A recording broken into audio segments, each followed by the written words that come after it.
The house wasn't supposed to exist. Eleanor Locke found it nestled in a dead grove at the end of a road that hadn't appeared on any GPS. The pavement gave way to gravel, the gravel to dirt, and the dirt eventually disappeared altogether beneath a tangle of moss and roots. Her rental cart protested with every bump, but she pressed on, heart thudding with a quiet insistence she couldn't explain. Grieve Hollow Road, the cracked wooden sign read.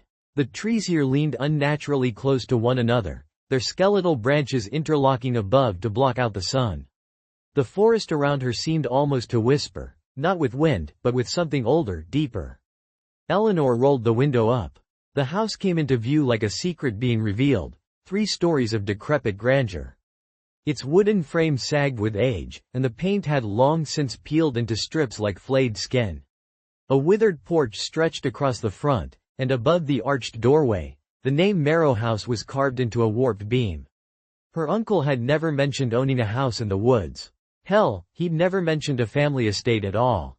But after his suicide, Eleanor received a manila envelope in the mail with 1 yellow deed, 1 iron key, and a single line scrawled in jittery handwriting. Don't open the basement. She wasn't close to Uncle Grayson. Few people were. He'd spent his final years in isolation, ranting in emails about hollow voices, and something he called the marrow hunger. His therapist believed he had a degenerative condition, but Eleanor had never seen a proper diagnosis. All she knew was that his body had been found in the basement of this house, bones broken inward, as if crushed by some immense pressure. The police called it a fall. Now she was here, standing before the crooked front steps with the key ice cold in her palm. The lock turned with a screech like a living thing. The door opened inward, the smell of rot and mildew spilling out like a wave. Eleanor stepped into the dark. The front hall groaned as Eleanor stepped inside, floorboards warping beneath her like brittle bones. The air was thick with dust and something faintly metallic, like blood that had dried long ago. Light from the open door barely reached the interior. The house seemed to swallow it whole. She flicked the switch near the entry. Nothing. Dead power. Her flashlight cast a shaky cone of light across the walls. They were covered in faded, once elegant wallpaper, but beneath the delicate floral patterns were dark stains, long smears that curved and twisted in unnatural arcs. Eleanor brushed her fingers over one. The paper was warm, wet. She pulled her hand back. It was clean. No, she whispered to herself. Just nerves. To the left was a drawing room with cracked leather chairs and a fireplace choked with ash. The paintings above the mantel depicted strange, contorted figures. One showed a man with his head turned completely around. Another was just a shadow with eyes. Too many eyes, bleeding into the canvas. Eleanor moved quickly, past broken furniture and yellowing curtains stiff with grime. The house creaked and shifted with every step, as if it resented her presence. She paused at the foot of the main staircase. Something shifted above, a soft shuffling, like feet dragging across a dusty floor. Then silence. Rats, she said, too loudly. To the right of the staircase, a narrow hallway led to the kitchen. The linoleum was curled and cracked. Mice droppings littered the countertops. A small door beneath the stairs drew her eye. It was bolted with 4 iron locks and reinforced with wooden planks. Eleanor stepped closer. The wood around the doorframe was blackened and warped. Something had tried to escape. She knelt, shining her flashlight at the keyhole. Cold air breathed out through it. A whisper touched her ear. She spun around. Nothing. But when she turned back, something had changed. The wallpaper beside the basement door now bore new markings, dark shapes like hands pressing from the inside. 5 of them, fingers spread. All at once, her flashlight flickered and died. In the sudden darkness, the house seemed to come alive. The distant sound of dragging footsteps returned, this time above, then below, then behind. Click. The flashlight snapped back on. The handprints were gone. Eleanor didn't sleep that night. She spread her sleeping bag on the living room floor beside a cold fireplace, reluctant to wander further into the house. Every creak of wood above sounded like footsteps. Every groan of the wind outside resembled breath against glass. At some point in the early hours, she must have dozed off, because she woke to the sound of something tapping. Tap, tap, tap. It was coming from above. She sat up, heart hammering. The tapping stopped immediately, as though it had been listening for her. She grabbed her flashlight, now dimmer than before, and followed the sound to the second floor. The hallway stretched out like a throat, lined with crooked doors, each slightly ajar. Her uncle's smell clung to the air here, stale cologne and something earthy, like damp soil. At the far end was a narrow pull-down ladder. The attic. As Eleanor climbed, her flashlight trembled in her hand, casting nervous shadows that danced along the walls. When her head breached the attic floor, she froze. The entire space was filled with mirrors. Some were shattered, others warped, but all reflected something slightly wrong. Angles were twisted, colors a shade too dark. In one mirror, her reflection was turned just slightly, head tilted and smiling faintly, though she was not. She stepped fully into the attic. The air was impossibly still, thick like oil. The largest mirror stood at the far wall, 7 feet tall, framed in rusted gold. It was covered by a black sheet, tied tightly at the bottom. As Eleanor approached, she noticed carvings along the frame. Strange symbols, etched deeply. Spirals, claws, open mouths. Beneath them, in tiny letters, was a phrase in Latin. Vident quae carnalia sunt. They see what is flesh. She reached for the cloth. A breath escaped from beneath it. She froze. Another whisper. Not in her ear this time, in her mind. A whisper not made of words, but images. Crawling things. Skin turning inside out. Screams muffled by soil. Her hands moved on their own. She pulled the sheet away. The mirror didn't reflect the attic. It showed a dark corridor lined with doors. At the far end, a figure stood facing away. Its limbs were too long. Its back heaved with each breath, bones cracking outward beneath pale skin. Then it turned. Its face, or the absence of one, was not a void, but a bleeding hole where a face should be. Its mouth was too wide. Its eyes were sunken pits that bled black, and it looked directly at her. She screamed and stumbled back. The mirror cracked, not from impact, from within. Hairline fractures spread across the glass like veins, and from each crack oozed something thick and red. Eleanor ran. Eleanor didn't remember running down the attic ladder or through the second-floor hall, only the feeling of her limbs moving, of air shredding her throat as she screamed into empty rooms. She finally collapsed against the kitchen wall, shaking, clutching the flashlight like a weapon. The mirror. The thing. That face. Or what passed for one. She took deep breaths, trying to rationalize. Maybe it was a hallucination. Maybe stress or lingering trauma from Uncle Grayson's death. But part of her already knew the truth. The same truth Grayson must have faced before he died. This house was alive. It wanted her. She stared at the basement door again. Still bolted shut, still emanating cold. Still whispering. It hungered. The phrase from the attic burned in her memory. They see what is flesh. She didn't know what they were, but the implication was chilling. Something in the house saw her, not as a person but as meat. She barely slept again. When she did, her dreams were invaded. A hallway of bleeding walls. Teeth in the wallpaper. Her uncle's voice whispering, "Feed it, Eleanor. That's the only way." She woke to a sharp pain in her palm. Blood. A long splinter had embedded itself deep in her skin. But when she yanked it free, the wound didn't bleed. Instead, the skin around it darkened.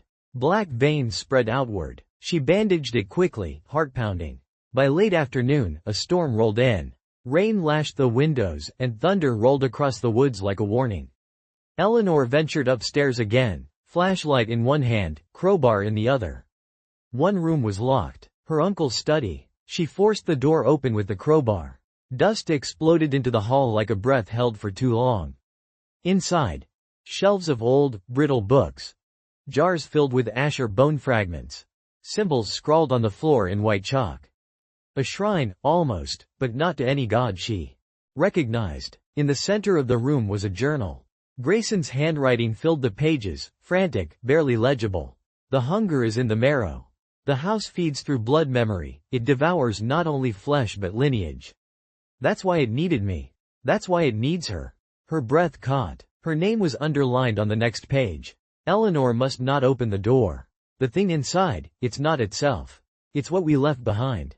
Our family's rot. We planted it. We grew it. And now it wants to bloom. Suddenly, a floorboard behind her creaked. She spun, flashlight trembling. There was nothing in the doorway, just a faint smear of red along the floor. A trail, leading back toward the basement. Her heart dropped. There was someone else in the house. No, something. The trail of blood was fresh. Eleanor knelt and touched it with a shaking finger.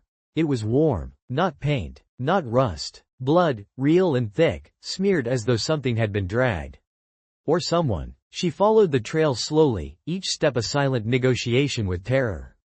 It led down the stairs, past the cracked portrait of a woman with her eyes scratched out, her grandmother, maybe? And into the narrow corridor toward the basement door.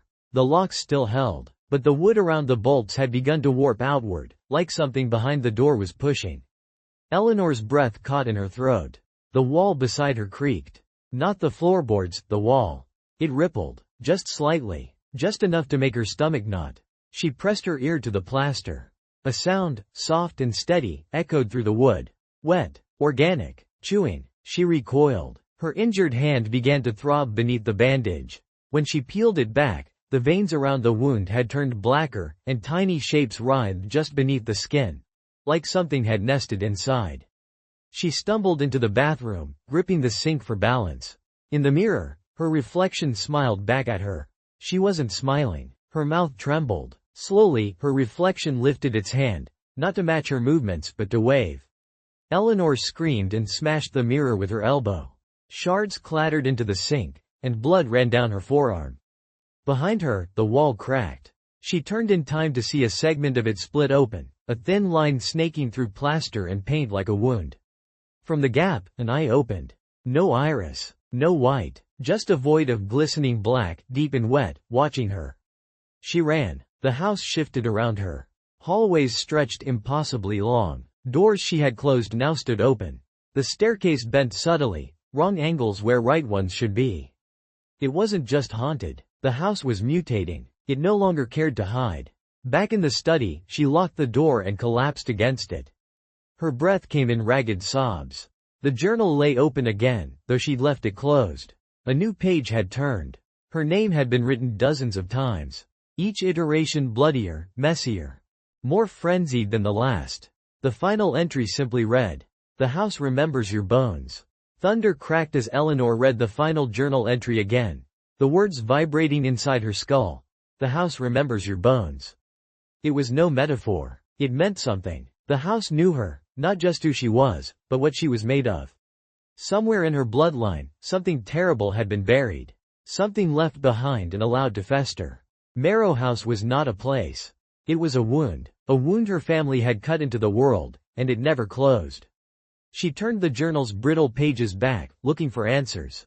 And there, between the desperate ramblings and esoteric diagrams, she found a single entry, written in steadier hand. "There's something in the dining room. I tried to seal it up. But it remembers the ritual. The chairs. The names. It wants the family whole again. It wants us at the table." Eleanor's skin crawled. The dining room. She had passed it on the first day, ignoring the faded double doors. Now, drawn by equal parts dread and compulsion, she approached them with trembling fingers. The doors opened with a gasp. Inside, the room was immaculate. The air was dry, stale like a tomb, but everything was preserved. The table polished, the silverware laid out with surgical precision, a meal prepared and untouched. Meat, red and glistening. Vegetables limp and glistening. And wine, thick, nearly black. 8 chairs circled the table. 7 were occupied. She almost didn't see them at first. They sat so still, unmoving, waxy, wrong. Dressed in tattered suits and gowns, the figures looked human until she saw the stitching. Faces sewn on, limbs twisted the wrong way. One had no eyes, just empty sockets filled with what looked like dirt. Another's mouth was stretched open and nailed that way, a scream held in eternal silence. And at the head of the table sat Grayson, or what was left of him. His face was slack, half-rotted, his eyes open but unfocused. Black veins webbed across his skull. His hands were folded neatly in his lap. His chest rose and fell, barely, as though the house hadn't let him die completely. As though it kept him alive just enough to suffer. Eleanor backed away, bile rising in her throat. But Grayson's head snapped toward her. His mouth opened, cracked lips trembled, and in a voice that did not belong to him, she heard, "We are not full yet." The other heads turned toward her in perfect unison. Chairs scraped back from the table. One of the corpses stood. Its neck hung limp, broken, its hands twitching with insect-like spasms. It shuffled forward. Eleanor screamed and ran, through the kitchen, down the hall, up the stairs, every footstep echoing like thunder inside her skull. Behind her, the dining room door slammed shut. The locks on the basement clicked open. One by one, the final bolt slid free. Eleanor turned to see the basement door slowly creaking open, revealing nothing but blackness beyond. A smell rose up from the dark, thick, fetid, cloying. It smelled like old meat, wet soil, and the inside of a grave. She backed away, but something was pulling her toward it. Not physically, not yet, but deeper. Inside her chest, a tug, a subtle gravity. It wasn't the house. It was what lived beneath it. Her body moved like she was sleepwalking. Down the stairs, each step groaning with age, with warning. As her foot touched the cold concrete of the basement floor, the door slammed shut behind her. She spun, darkness. She clicked her flashlight on. The beam flickered, then held. The walls were made of raw stone, streaked with black mold and something that pulsed faintly. It wasn't just dripping, it was breathing. The deeper she moved, the warmer the air became, almost humid, and the corridor widened, becoming less like a basement and more like a tunnel carved from flesh. Roots hung from the ceiling. Except they weren't roots. They twitched. She passed a long wooden table, half covered in blood-stained linens. Surgical tools lay rusting on trays. Bones, small ones, filled glass jars arranged on the shelves like trophies. On the far wall, a symbol had been carved into the stone with manic intensity. Spirals, mouths, and teeth. Her flashlight dimmed again. From the shadows, she heard wet footsteps. And then, a voice. Blood remembers. Marrow keeps. A shape began to emerge from the darkness. Not walking, crawling. Spindly arms. A torso that dragged. A head that tilted sideways too far. Its skin was translucent, stretched tight over a pulsing network of veins and nerves. It had no face. Just a shifting hole, endlessly swallowing and regurgitating strands of red-black flesh. Eleanor stumbled backward. Her heel caught something soft. She looked down. Her uncle's other journal, half buried in a pile of bones. She grabbed it, flipping it open with shaking hands as the creature slithered closer, leaving a glistening trail in its wake. One passage stood out, written in thick, angry ink. The thing below is not a ghost. It is not a demon. It is us, every terrible thing we buried. Every sin, every lie, every secret we thought time would erase. It lives now. It grows now. It wants a body. The creature rose to its full height. 7 feet. 8. Bones cracked as limbs extended, unfolding like knives from a sack of meat. Its mouth opened wider. It screamed, not with sound, but with memory. She saw it all. A child locked in the basement for days. Her grandfather beating her grandmother until her skull caved in. Her great-uncle performing rituals in blood to cure his cancer. A baby drowned. A woman buried alive. It had eaten their memories. And now, it wanted Eleanor's. Her knees buckled, but something inside her screamed no. Not just fear, defiance. She flung the journal into the creature's mouth.